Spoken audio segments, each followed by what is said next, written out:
Muy buenas noches, bienvenidos a Zona Crítica, como todos los domingos, por la pantalla de Somos Santa Fe, Somos Paraná, como lo venimos haciendo desde el 2011, por esta gran pantalla de cablevisión que llega a una amplia zona metropolitana, tanto en Santa Fe como en Paraná.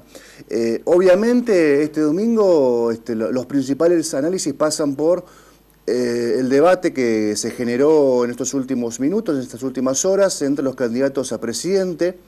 Pero evidentemente hay temas que son abordados por distintos especialistas de un tiempo a esta parte y que tienen que ver con en realidad los problemas que van a afrontar y enfrentar cualquiera de los que sea elegido presidente en materia económica, en materia gremial, que es casi lo mismo también, o que tiene mucha relación también.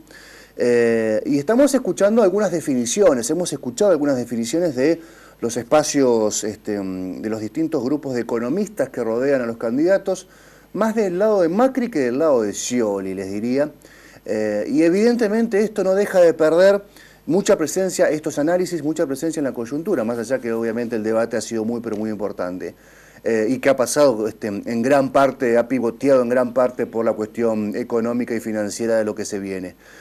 Y entonces nos preguntábamos, y ya que tenemos tiempo también en este espacio, qué importante es explicar todo desde el punto de vista técnico y desde el punto de vista docente, porque se utilizan términos que no todo el mundo domina: devaluación, dólar libre, dólar oficial, inflación, relación entre estos conceptos. Para quienes tienen varias décadas en este país viviendo, evidentemente lo han comprobado a estos términos empíricamente, ¿no? En la vida real. Cada vez que le hablan de inflación, ¿cómo lo comprueba? En la góndola del supermercado, por poner un ejemplo. Y cada vez que habla de problemas del salario real y del poder económico real en el bolsillo de cualquiera, evidentemente también tiene que hablar de paritarias y también tiene que hablar de un proceso que duró 12 años en este país. Bueno, evidentemente todos estos términos los domina y los maneja como nadie. Nuestro invitado esta noche, que es el primero de los invitados, que se llama Néstor Perticarari, que es docente, es economista, es docente en la Facultad de Ciencias Económicas de la Universidad Nacional del Litoral. Es una gran referencia para hablar de estos temas siempre. ¿Cómo te va, Néstor? Gracias por haber venido. ¿Qué tal? Buenas noches, ¿cómo andas? A ver, en principio, ¿cómo ves lo que puede... lo que debe enfrentar el 11 de diciembre cuando llega a Balcarce 50 el electo presidente con su equipo económico? Tiene varios problemas por delante, es decir, varios desequilibrios que se fueron acumulando digamos, ya de años a esta parte, que van a requerir quizás alguna medida más o menos rápida para encaminarlos y sobre todo rápida y acertada, que es lo más complicado, acertar en esto de acá. Es decir, entre los desequilibrios que podemos encontrar hay varios, es decir, algunos de ellos tienen que ver con lo que estaba mencionando recién, que es el precio del tipo de cambio, o sea, concretamente la divisa extranjera, el dólar.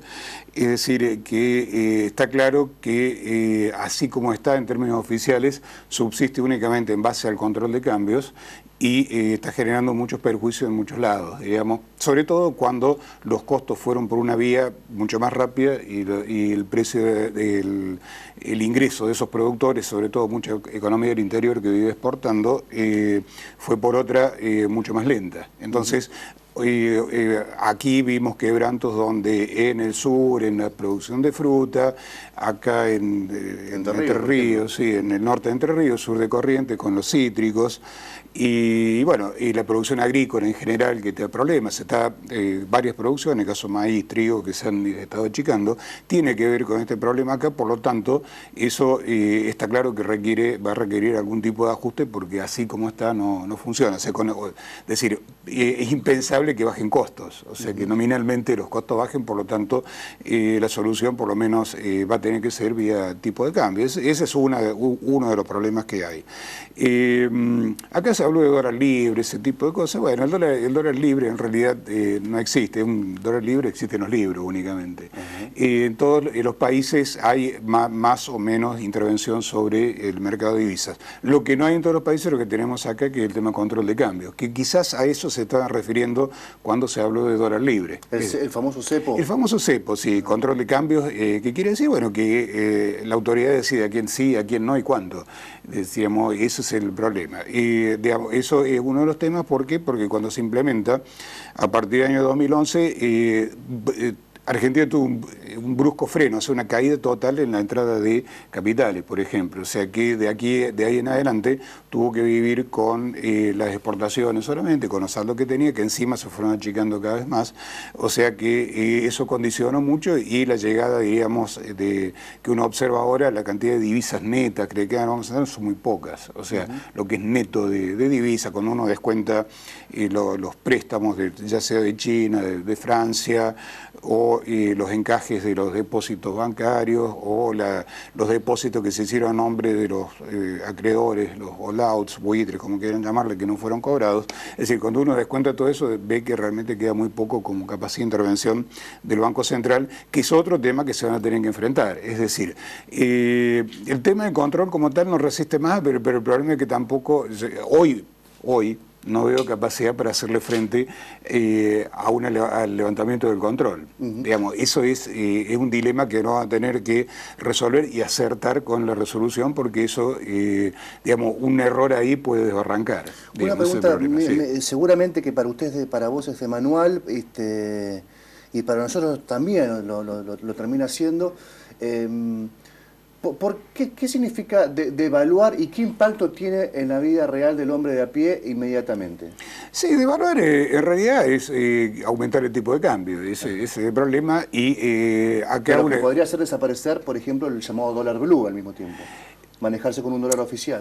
Sí, en realidad levantar el cepo, o sea, sacar el control de cambios, por lo menos el dólar blue que ha reducido prácticamente a la nada. Es decir, yo sinceramente no creo que desaparezca todo, pero van a ser márgenes muy chicos respecto del valor que cotice, porque ahí va a haber un problema de oferta y demanda de divisas que fijará algún tipo de cambio con la intervención del Banco Central. Obviamente el Banco Central tiene tendría que tener un poder de fuego importante sobre, digamos, con sus reservas sobre el mercado de divisas para acotar las posibles, digamos, acotar subas, bajas, etcétera, que es muchas veces la función que tiene que desempeñar el Banco Central, digamos, como ejecutor de la política cambiaria. Eso sería un poco lo que tiene que hacer el Banco Central en esta historia. El Banco Central fija el tipo de cambio. Sí, más que fijarlo... En realidad el presidente y sus colaboradores, ¿no? Sí, establece, diríamos, cuáles son los niveles que generan competitividad y que generen la menor cantidad de problemas acá, porque cualquier evaluación va a generar problemas, no nos engañemos. ¿Por qué? Porque Argentina es un país que exporta alimentos, entonces si va a exportar alimentos, los precios de alguna parte de eso están evaluados a la divisa, pero no es el único precio.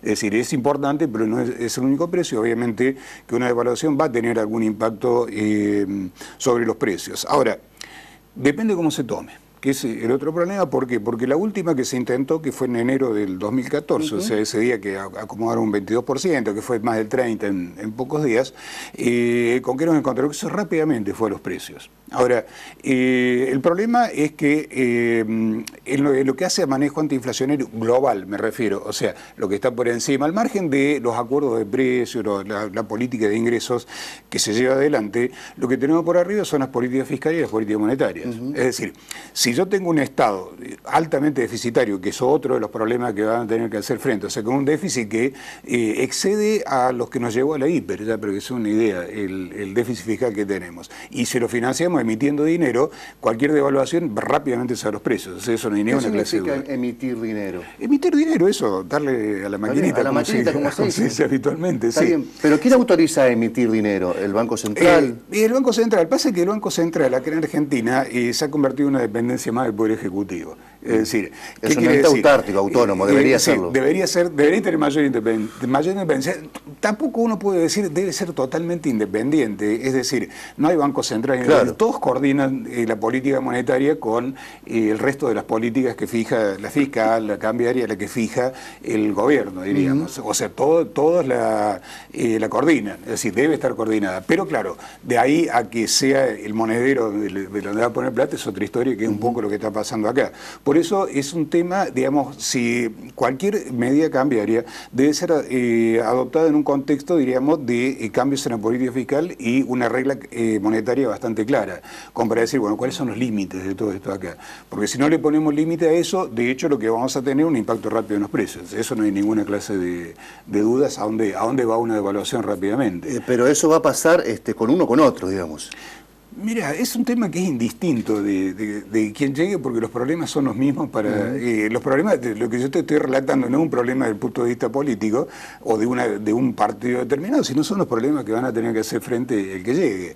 Es decir, te mencioné 2 o 3, el tema del precio del dólar, digamos, el déficit fiscal financiado con emisión, los problemas de precios relativos, por ejemplo, el hecho que haya, no sé, una factura de luz en el Gran Buenos Aires cuesta menos que un paquete de cigarrillos, o sea, de 2 meses, ¿no? O sea, cosas que son absurdas porque la energía es cara, o sea, no se puede regalar indefinidamente. Si uno pretende dar el subsidio a alguien, tendrá que definir a quién, cómo y en qué condiciones, pero no así subsidio a que lo apropie el que quiere, porque en última instancia... El country lo tiene la villa, digamos. Exacto, ese es el problema, pero resulta ser que ya está demostrado que el que más aprovechó eso fue el country claro. y los barrios acomodados. Es decir, tanto sea del gas como de la luz, todo eso se aprovecharon más los sectores más ricos de la población que los más pobres. Entonces habría que ver cómo se sostiene esto acá. El tema de transporte es otro tema que transporte es subsidiado en todo el mundo. O sea, no es que esté subsidiado acá solo en Argentina. Ahora,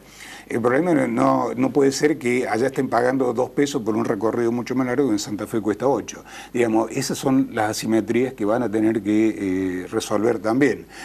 ¿Por qué? Porque acá el subsidio es muy escaso, muy pequeño, entonces el usuario se tiene que hacer cargo. Pero pienso en 2 cosas, Néstor. Sí. El costo de vida en general en Buenos Aires es más alto, por lo cual va a perder poder adquisitivo el porteño, que vea incrementado el costo del transporte, digamos, va a generar un conflicto. Sí, por eso el tema del costo de transporte, por eso yo digo, transporte es un tema que lo saco aparte porque en general tiene mucho subsidio en todo el mundo. O sea que no es acá solamente. El tema es cómo hacer un poco más equitativo. Es decir, poder subirle un poco aquello para bajar un poco lo que tenemos acá también, porque acá, es decir, el costo es de vida más alto allá, pero los ingresos también son más altos. Entonces, acá Santa Fe o Córdoba o Rosario, que tienen tarifas de transporte mucho más caras que la capital, tendrían que emparejar un poco ese tema también. ¿Por qué algunas personas allegadas a Scioli y al gobierno en general dicen... de última no hay que preocuparse tanto porque si el dólar supera los 10 pesos, el tipo de cambio, sinceraría una situación que ya existe, porque hay ya negociaciones que se hacen a un tipo de cambio de 12 pesos, 11.50, 10. Sí, eso es cierto. Es más, hay muchos artículos que tienen dentro ya descontada esa devaluación, incluso por encima de eso, hasta 14, porque en realidad... Por ejemplo... los electrodomésticos. O sea, celular, etcétera, es decir, cuando uno compara el precio de un celular en dólares acá en Argentina con lo que puede comprarlo en Chile, ¿qué descubre? O nos están estafando acá, o el precio del dólar no es ese. Digamos, claro. una de dos. Yo me inclino porque el precio del dólar no es ese. Entonces, ¿con qué nos encontramos? Que en realidad hay muchos artículos que tienen incorporado un precio de la divisa mucho más caro. Está inflado, digamos. Otros que no. Y después hay que ver bien, por ejemplo, no sé, uno puede pensarse en el pan. Está bien, el pan tiene la harina que debe en el trigo, que es un bien comerciable. Ahora, si uno mira bien la incidencia del precio de la harina dentro del pan, va a descubrir que es escasísima. O sea, está bien, es importante, pero no pasa en este momento del 8 o 9% del precio del pan está justificado por el precio de la harina. Es decir, obviamente si aumentara la harina estaría justificado una cantidad mayor. Pero el problema es que cuando se evalúen costos, se evalúen, digamos, en el marco de una política fiscal y monetaria más racional, creo que los que hagan los números tendrán que ser cuidadosos en lo que están haciendo también. Es decir, no es negar que vaya a haber impacto, porque va a haber. Es decir, no es alegre decir yo devalúo tranquilamente y no haber impacto sobre los precios. Eso seguramente va a haber. El tema, ya dije, habrá marcos superiores a eso, las políticas globales, que pueden acotar este problema acá y después sí los acuerdos específicos para, o sea, manejar concretamente la política de ingresos, ya sea por el lado de los precios en sí, que es el ingreso de los productores, como por los salarios, que es el ingreso de los que trabajan allí, que tendrá que tener algún tipo de compensación también en el caso que haya algún pico inflacionario. Me resulta muy interesante escucharte y pienso en 2 o 3 tópicos que quiero preguntarte. El primero, y seguramente has visto procesos económicos en este país muy dolorosos, desde la dictadura, en democracia. ¿Qué significa en términos reales, porque ya vienen quejándose o alertando a la población los industriales argentinos, qué significa liberar las importaciones de productos, obviamente de todos lados del mundo? ¿Significa inevitablemente la caída de la industria nacional? ¿Significa competitividad? ¿Qué significa? Sí, el tema de la política industrial hay que tener mucho cuidado cómo se maneja. ¿Por qué? Porque en general el sector industrial argentino es un sector mayoritariamente de baja productividad, digamos, que está muy lejos de los estándares internacionales, salvo, diríamos, no sé, el complejo Sogir, ese tipo de cosas que sí está en la frontera de la producción, de lo que era producción a nivel mundial. ¿Esto qué quiere decir? Que evidentemente bajar todas las importaciones, los aranceles, implica evidentemente que puede haber cierta producción que se va a ver afectada. Por eso la política industrial, es decir, lo que insistiendo decir, pero prefiero nunca se hace. Es decir, hablar con quienes están en esas condiciones y decir, bueno, miren, la protección dura tanto tiempo. ¿Te das cuenta? Es decir, acá habrá crédito, habrá apoyo tecnológico, habrá apoyo de innovación, etcétera, que permita situarse más cerca de los estándares internacionales. Digamos que es un poco a donde tendríamos que aspirar. Porque si no, la otra es quedarnos, diríamos, en el atraso, cosa que tampoco tiene mayor sentido. Es decir, debe ser una política más o menos inteligente, encarada. Sí, obviamente que lo he visto. Yo siempre a mis alumnos que les digo, chicos, yo todo lo que les cuente, todo lo que ustedes ven en el libro de historia, a mí me tocó vivirlo, digo. Me tocó vivir desde el Rodrigazo cuando era estudiante, hasta la crisis de la dictadura, de la hiperinflación, de la salida de la convertibilidad. O sea, las conozco, las he visto a todas y las racionalicé como un estudioso del problema. Vos que viste toda, Néstor, hay una dinámica de bombero en el funcionario argentino de llegar y, bueno, a trabajar en una política de reducción de daños y apagar todos los incendios abiertos, o hubo en algún momento, ya que pusiste el Rodrigazo como margen, hubo algún momento alguien que intentó pensar como estadista a largo plazo? Mira, el problema es que acá Argentina tiende a enamorarse de los instrumentos, los ejecutores de política económica. Por ejemplo, el caso más típico fue decir un peso, un dólar. Es un instrumento que podría, retrospectivamente, estaba claro que tenía validez para 2 o 3 años, pero estabilizar y podría salirse necesariamente de ahí. Pero el problema es que el político y el que ejecuta la política económica terminan enamorándose de los resultados de eso de corto plazo. Y al final, la suma de corto plazo nos va llevando a algunos lugares que después terminamos estrellándonos contra el árbol. Digamos, el caso típico de 2001-2002 fue uno de esos. Es decir, esos son los problemas, lo mismo que en la dictadura cuando pusieron el tema de la tablita cambiaria, es decir, pensando que eso iba a hacer confluir la inflación local con la internacional y después terminó todo en 2 gigantescas devaluaciones en una semana. O sea, como es el que apuesta el dólar pierde, lo dijo Cigota acá en Santa Fe.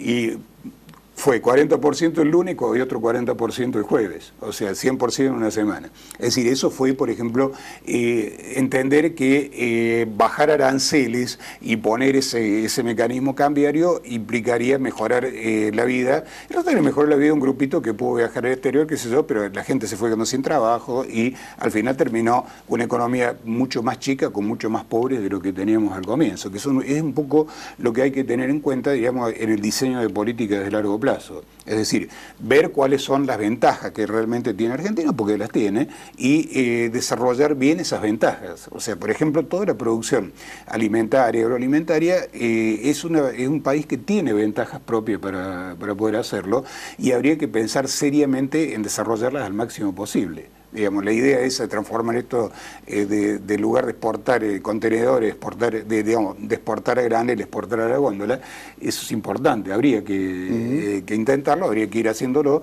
¿Por qué? Porque un país que de arranque tiene ventaja para poder hacerlo, y después de eso hay lo que se llama el valor agregado. Exactamente, habrá muchas industrias y muchos servicios que pueden aportar en eso, y de esa manera poder ir mejorando las condiciones, ya sea tanto de los núcleos urbanos grandes como del interior del país también. Porque son las dos cosas que hay que mirar, que no se desbalancee, diríamos, territorialmente el problema, porque a veces, por ejemplo, en los últimos tiempos, políticas que han favorecido a la clase media urbana, resulta que terminaron generando montones de problemas en el interior del país. O sea, cuando uno ve producciones que no se levantan, todo esto, acá está claro que ahí se perdió empleo, se perdió producción, se perdió valor, se perdió un poco de todo. Ese tipo de cosas son las que deben ser miradas al mismo tiempo, una mirada, como uno podría decir, federal, en el sentido de abarcar al conjunto del país. Es decir, hay muchos desafíos por delante a llevar. ¿Por qué? Porque la sumatoria a veces de políticas de corto plazo, es decir, el hecho que yo resuelvo el problema hoy por un mes o por una semana o por 6 meses, no quiere decir que eso me vaya a conducir a una solución aceptable a largo plazo. O sea, deben compatibilizarse ambas cosas, y la discusión sobre cuáles son los largos plazos que tenemos está por darse todavía acá en Argentina. Hay una sensación de que en general el Estado argentino ha decidido en los últimos años apostar al monocultivo, porque obviamente generaba muchas divisas la soja, genera muchas divisas aún. Y más allá del perjuicio medioambiental que tuvo esta situación, la siembra directa, algunos lo ubican, digamos, tal vez como el principal enemigo medioambiental, sobre todo por el paquete tecnológico que supone la aplicación de este monocultivo, o de esta idea, esta política de monocultivo. También hace pensar que en temas económicos y financieros se apostó mucho a esta forma de generar divisas sin ningún plan B. No, es cierto, absolutamente cierto. O sea, cuando vos miras el conjunto de regulaciones, está claro, es decir, el conjunto de regulaciones determina la conducta individual. ¿Y con qué nos encontramos? Que el conjunto de regulaciones hacía que al productor le fuera mucho más conveniente dejar todo y sembrar soja. Es decir, es más, voltear los bosques, voltear, sí, desmontar, expandir. Claro, es más, con el valor que había tomado ese producto, está claro que el negocio era ese. Entonces no era otro, y si no cambio las regulaciones, estaba claro que iba a pasar eso. Obviamente que el objetivo de corto plazo era tratar de acumular o generar divisas por esa vía, importó poco el resto, o sea, los problemas derivados de eso. Bueno, es discutible si la siembra directa genera problemas, ¿no? Son todas cosas discutibles. Lo que sí se observa, yo también vengo del campo, yo no soy un bicho de pequeño de la urbe, sino del campo. Lo que sí, lo primero que hizo la soja, sacó a la gente del campo. O sea, despobló el campo. Cuando uno cierra un tambo, cuando se saca la producción de trigo, esas producciones de maíz... O ganadera incluso. O ganadera incluso. Ganadera, o sea, que requiere más mano de obra, lo primero que hizo la soja, seguro, sacó a la gente del campo. O se lo mandó en condiciones paupérrimas diríamos, ciudades medianas o grandes.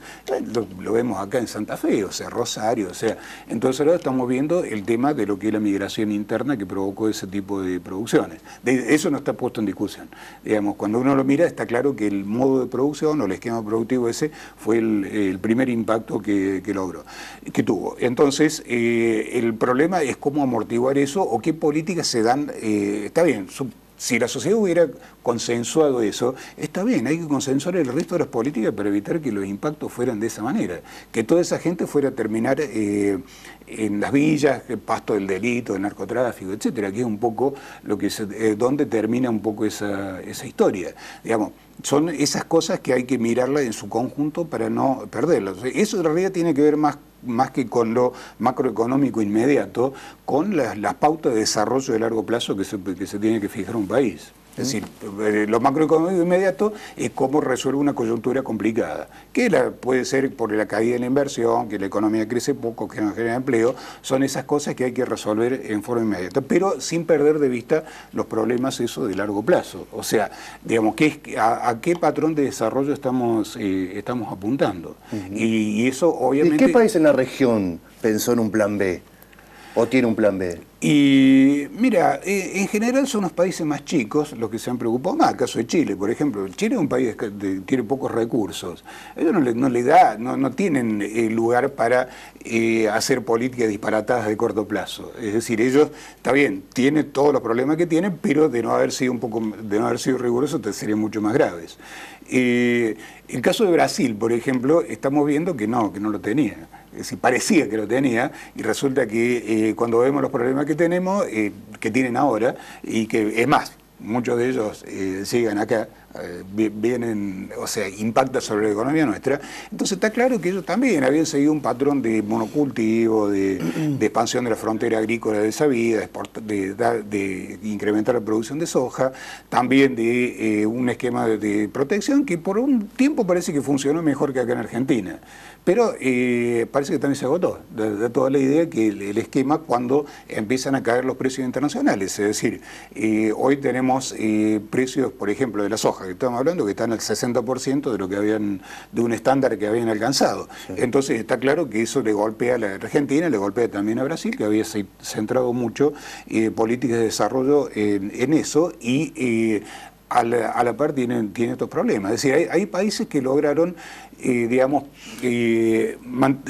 ser un poco más disciplinados en lo fiscal, en lo monetario, etcétera, que le permite, por ejemplo, ante un cambio en la coyuntura, tener algún esquema de salida de los problemas. No hablo de los países, por ejemplo, del norte de Europa, es decir, aquellos que eran muy previsores, el caso Noruega, qué sé yo, que ellos, por ejemplo, los precios altos del petróleo lo pusieron en un fondo que ahora lo están mirando y lo gastarán como corresponde. ¿Por qué? Porque tienen por un montón de años para hacer andar su economía en condiciones razonables. ¿Por qué? Porque fueron razonables en el momento de las expansiones. Entonces hay que tener cuidado, no aprovecharse de una coyuntura que uno piensa que puede resolver todos los problemas a largo plazo, pero a largo plazo los problemas se resuelven con trabajo, con integración, con educación, que es otro problema que van a tener también, que son los que realmente permitan a largo plazo que generar un país que esté en mejores condiciones de absorber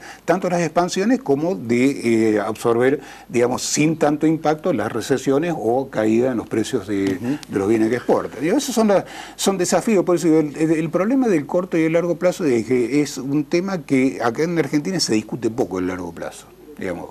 No hay consensos así sobre lo que uno pueda intentar, o sea, sobre el esquema de desarrollo que podemos intentar. Se discute mucho más sobre la coyuntura, sobre si el dólar vendo hoy bonos para que baje, que el blue, que esto, que el otro. Bueno, está bien, eso está todo muy lindo, pero el problema es que hay que mirar que el sector privado, por ejemplo, hace 4 años que no genera empleo.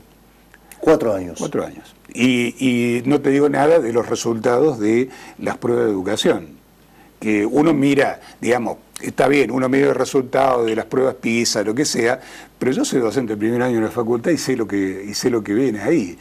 Y no quiero pensar lo que está por detrás, porque uno piensa, sí, ¿quién llega a la universidad? Que llega a la universidad en general, clase media alta en general, que se supone que tiene una mejor educación. Entonces no quiero pensar lo que habrá por debajo de eso, con los problemas que estoy viendo ahí cuando llega. Entonces, el tema educativo es otro tema importante, pero también de largo plazo, porque cualquier decisión que tome hoy va a impactar recién de acá a 10 o 12 años, digamos, sobre los egresados de ese sistema.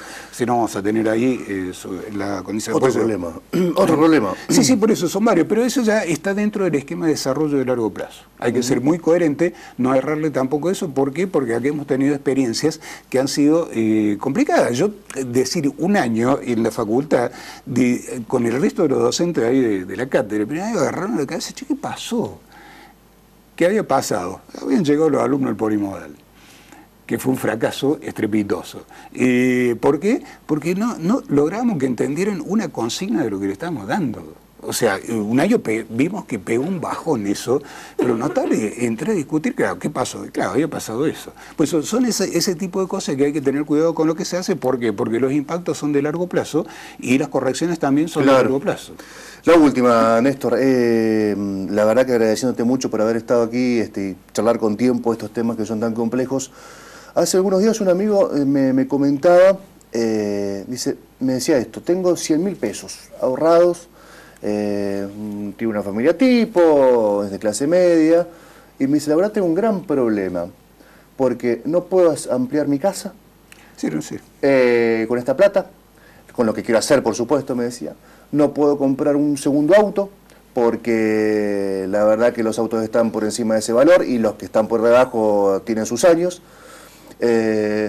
Si cambio el auto y me voy a un auto mucho mejor, tengo que pagar mucho más impuestos por irme a la alta gama o a la media gama y actualizar el modelo.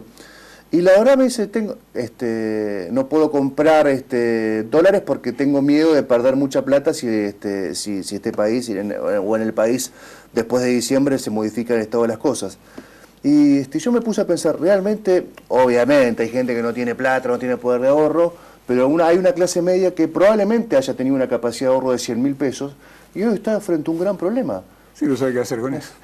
Mira, el tema... ¿Qué hacer con 10.000, con 20.000, con 100.000? Hoy decirte cualquier cosa es extremadamente arriesgado. ¿Por qué? Porque, es decir, acá hay varias cosas que pueden cambiar en plazos muy cortos. Digamos, ese es el problema. Hoy estamos prácticamente a menos de un mes de cambio de gobierno que puede venir con cambio de políticas importantes. Es decir, cuando se está en estas situaciones de inestabilidad, ¿qué dice la teoría? ¿Qué dice Tobin? Dice, señores, quédense líquidos. O sea, conserven la liquidez. Es decir, puede tenerlo en un plazo fijo de 30 días, algo así, para ver qué hacer después cuando las condiciones se aclaren un poquito en este aspecto. Es decir, en otro momento uno que pensaba, si esta situación seguía, es decir, la liquidez acá en Argentina, ¿qué eran? Eran dólares. Entonces, sí, comprar. Ahora, el problema es que ir a pagar hoy dólar, no sé si lo autoriza la FIP primero, sino tendrá que ir a una cueva a pagarlo al precio del blue, y que en una de esas, un cambio en las expectativas de acá a 15 días, puede hacer bajar ese precio. No digo derrumbarlo así en sentido estricto porque... Del dólar, decís. Sí, puede llegar a bajar. Entonces el negocio que podría hacer es malo en ese caso. Yo, digamos, hasta que se aclare un poco, en todo caso lo podemos hablar de acá a un mes, hasta que se aclare un poco el panorama, es decir, conviene hacer esto o lo otro. Hay un tema que para mí, la tasa de interés en sí, al margen de lo que ocurra con los precios, la cosa, no va a poder bajar tan rápido. Digamos, es una cosa que cuando uno mira los parámetros que tenemos, las expectativas sobre precios, etcétera, si queremos que la gente se mantenga líquida, diríamos, en pesos, o sea, en la moneda local, la tasa de interés no va a poder bajar muy rápidamente. Entonces, eso es una previsión que yo tranquilamente puedo decir, acá no va a haber nadie a decir, miren, la tasa de interés va a bajar al 6% anual, ¿te das cuenta? O al 7% anual. Eso seguro no va a ocurrir. Lo que no te puedo decir si el dólar va a seguir estando a 15, no sé, 15.50, 15.60 que estaba, y después va a estar a 14, que es una posibilidad que existe también. ¿Por qué? Porque el precio de arbitraje realmente anda entre 13.80 y 14. Es decir, eso es lo del precio de arbitraje, lo cual quiere decir que no se va a situar muy lejos de esos valores. Por tanto, pagar más hoy sería arriesgado. Pues yo digo, por el momento... ¿Adelantar consumo? ¿Comprar bienes? También puede ser que tenemos el tema del cambio del auto, pero el problema del cambio del auto viene... No, pero bienes menos onerosos, digamos, o menos... No, si tiene consumos postergados, obviamente puede ser, hasta que se espera en aumento, obviamente podría hacerlo, en tanto de cuanto después pueda regenerar su capacidad de ahorro. Porque el problema es, bueno, ¿qué pasa si después no puedo regenerar mi capacidad de ahorro, digamos? Desde el punto de vista individual, entonces también tendrá que mirar esa situación. Si esos 100.000 pesos lo tiene porque tenía ingresos por arriba de sus gastos o le cayó por alguna situación muy particular, diríamos. Si puede regenerarla, puede adelantar consumo, diríamos, puede ser una variante también. Pero en general el consejo ante la inestabilidad, mantenerse líquidos. Gracias, Néstor, por la visita. Muchas gracias. Por favor, gracias por invitarme.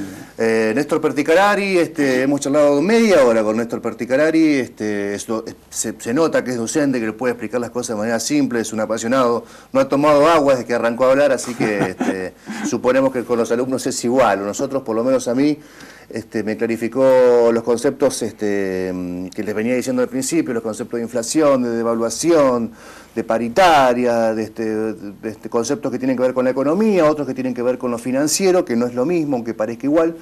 Y además hablando también de la vida cotidiana de las personas, no enloquecerse, va a haber cambios, obviamente, en este país en diciembre, después de la segunda mitad de diciembre, así que hay que prepararse de la mejor manera para esos cambios. Antes de la pausa, Gastón, como siempre sugerimos, ingresar a nuestra página web, zonacriticaonline.com, donde levantamos todas las entrevistas que generamos aquí en el espacio de televisión en Somos Santa Fe, y además tenemos contenidos propios en zonacriticaonline.com. Lo promocionamos, Gastón, y pegamos la tanda.